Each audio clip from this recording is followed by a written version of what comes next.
going to start our next topic, physical geography and its importance. यानी कि हम यहाँ पे स्टडी करेंगे फिजिकल ज्योग्राफी के बारे में और उसकी इम्पोर्टेंस के बारे में, क्या इसकी इम्पोर्टेंस है. Physical geography provides a solid base for all geographical studies.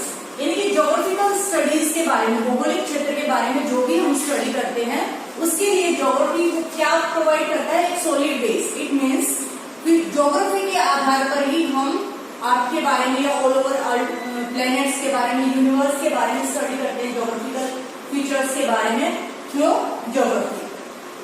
It is an important branch of geography. It is primarily concern with the study of. Okay, अब यहाँ पे बात की गई है it is the branch of geography. हमने starting में study किया था कि there are two branch of geography. First is physical geography, second is human geography. In 11th class we are going to study our physical geography. Okay? तो यहाँ पे जो primary study करता है किसके बारे में, lithosphere, atmosphere, hydrosphere and biosphere.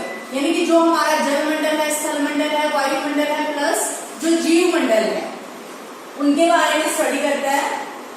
Lithosphere it is concern with the study of landforms. It means lithosphere में किसके बारे में स्टडी करते हैं, लैंडफॉर्म्स के बारे में, कहाँ माउंटेन्स है, कहाँ रिवर्स है, कहाँ प्लेटू एरियाज है, all this.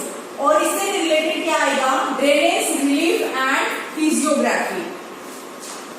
All these elements are important because they have direct influence on the man's activity.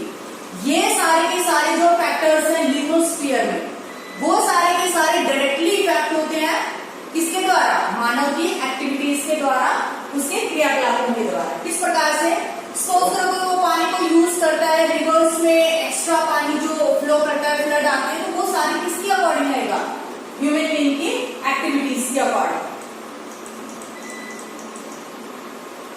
All these elements are important because they have direct influence by the man's activity. Example क्या है, plains are utilized for agriculture. जो human being है plain areas को use करता है किस purpose के लिए, एग्रीकल्चर के लिए. Fertile soil is solid base for agricultural work. Agricultural work के लिए सबसे इंपॉर्टेंट फैक्टर क्या आएगा, सोइल. अगर सोइल ही खराब है तो वहां कितने ही जो सोर्सेज हमारे इरिगेशन के हों, चाहे अदर फैसिलिटीज, फर्टिलाइजर्स वगैरह कोई भी यूज करे, अगर सोइल ही हमारी ठीक नहीं होगी, फर्टाइल नहीं होगी, तो जो हमारा एग्रीकल्चरल वर्क है वो अच्छे से नहीं हो पाएगा. Soil are formed by paleogenesis. Okay, soil formation depends upon bedrock, climate, biological activity and time. Okay, bedrock के अकॉर्डिंग क्या आएगा, कोई भी चट्टान है उसके टूटने फूटने के अकॉर्डिंग, क्लाइमेट उस पर जलवायु का प्रभाव पड़ेगा, बायोलॉजिकल एक्टिविटीज प्लस जो टाइम यानी कि पीरियड्स ऑफ टाइम के अकॉर्डिंग क्या हो जाएगा कि जो चट्टाने हैं वो वीक होना स्टार्ट हो जाएंगे, वो टूटना स्टार्ट कर देंगे, जिसके अकॉर्डिंग क्या होगा, इफेक्ट क्या पड़ेगा, सोइल का निर्माण होगा. Okay, plateaus. प्लेट्यूज की क्या इंपॉर्टेंस है, plateaus are rich in mineral and forest. यानी कि वहां पे जो जंगल वगैरह है या फॉरेस्ट एरियाज हैं वो ज्यादा मिलेंगे, plus minerals are there. Mountains, mountains किसके लिए इंपॉर्टेंस है, सोर्स ऑफ रिवर्स. यानी कि जो नदियां हैं जैसे गंगा, सिंधु, इंडस वगैरह, जो हमारी रावी, व्यास, ऑल दीज रिवर्स कहाँ से निकलती है, हिमालय से निकलती है, यानी कि माउंटेन से. जो हमारी स्नो है वो मेल्ट होती है, जिसके अकॉर्डिंग रिवर्स की फॉर्मेशन होती है. टूरिस्ट अट्रैक्शन, हिल स्टेशन के अकॉर्डिंग हम घूमने के लिए जाते हैं, तो वो क्या हो गया, टूरिस्ट अट्रैक्शन होता है. फॉरेस्ट, वहां पे भी जो पेड़ वगैरह है वो क्या होंगे, ज्यादा मात्रा में होंगे.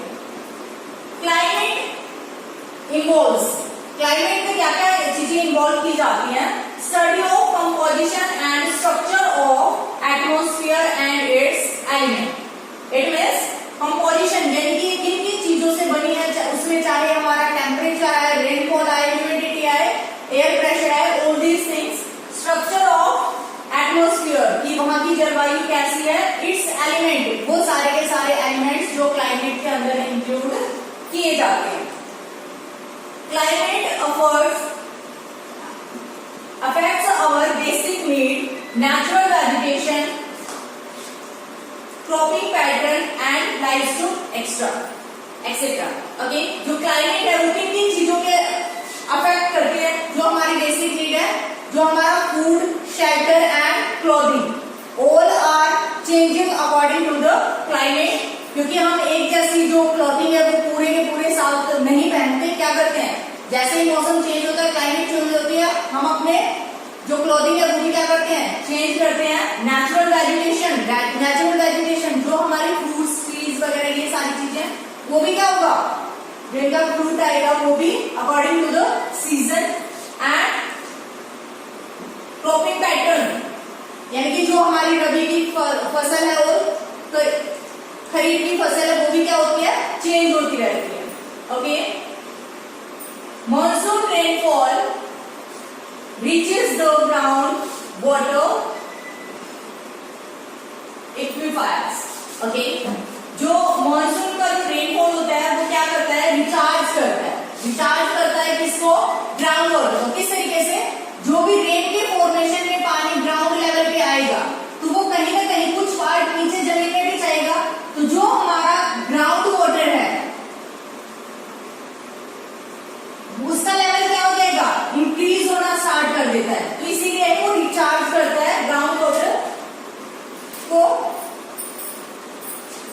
नेक्स्ट है hydrosphere. It includes ocean, seas, lakes etcetera. It means water bodies वाली जो भी एरियाज होंगे वो किसके अकॉर्डिंग स्टडी किया जाएगा, hydrosphere. They are the source of food and minerals.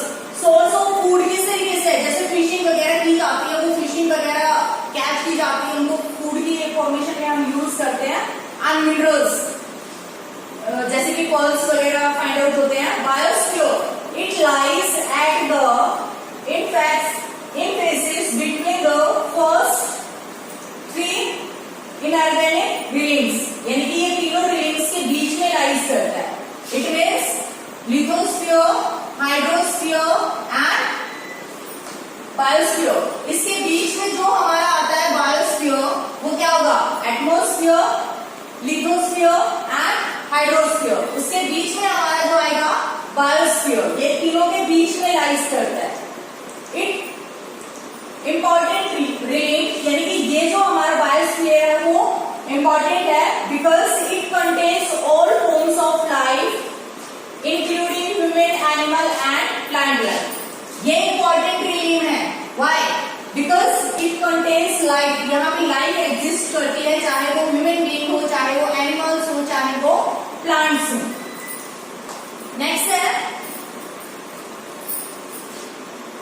it is important branch of physical geography because it helps in evaluating and managing natural resources। ये एक important branch है किस चीज की, फिजिकल ज्योग्राफी की। why, what is the reason, because ये जो minerals हैं या जो हमारे नेचुरल रिसोर्सेज हम उसको मैनेज करने के लिए क्या करते हैं, हेल्प करते हैं। नेक्स्ट है scope and career options. Scope and career options यानी कि जो इसके क्षेत्र है प्लस करियर ऑप्शंस, ज्योग्राफी में क्या क्या करियर्स है उसके बारे में स्टडी करते हैं। ओके, बेसिकली अगर देखा जाए तो हम यहाँ पे subject as a subject study कर रहे हैं किसको, ज्योग्राफी को। It means there is a scope, ठीक है। Okay, geography has a wide scope and offers vast opportunities for employment in various fields, यानी कि जॉब के लिए अलग अलग फील्ड्स में क्या करती है, अपॉर्चुनिटी प्रोवाइड करती है। Like as a geography teacher. Okay, जैसे मैंने अभी स्टडी किया कि हम यहाँ पे एज ए ज्योग्राफी क्या पढ़ रहे हैं, as a subject. It means I am working here, so as a teacher it may be various places, it may be a school, college or universities, maybe coaching center, all these. Okay, it can be a great source of spreading geographical knowledge to the students or next generation or get money.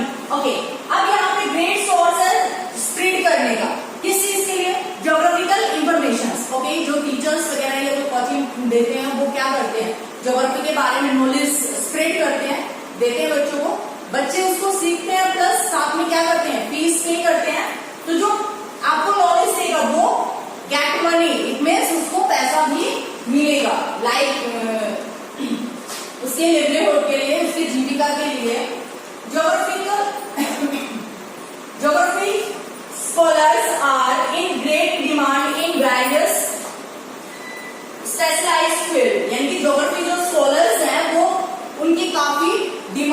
होती है, काफी जरूरत होती है, काफी सारे sources department में, काफी सारे फील्ड्स में।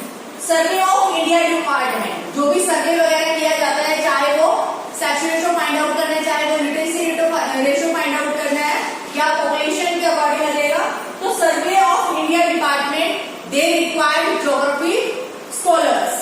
ओके, नेक्स्ट है कार्टोग्राफी, यानी कि मैप वगैरह अगर ड्रॉ करना पड़ता है किसी भी एरिया का, सिटी का, विलेज का, so they required geography scholar. Next है टाउन एंड सिटी और कंट्री प्लानिंग, किसी भी एरिया की प्लानिंग के लिए, we can say area, okay, area में आप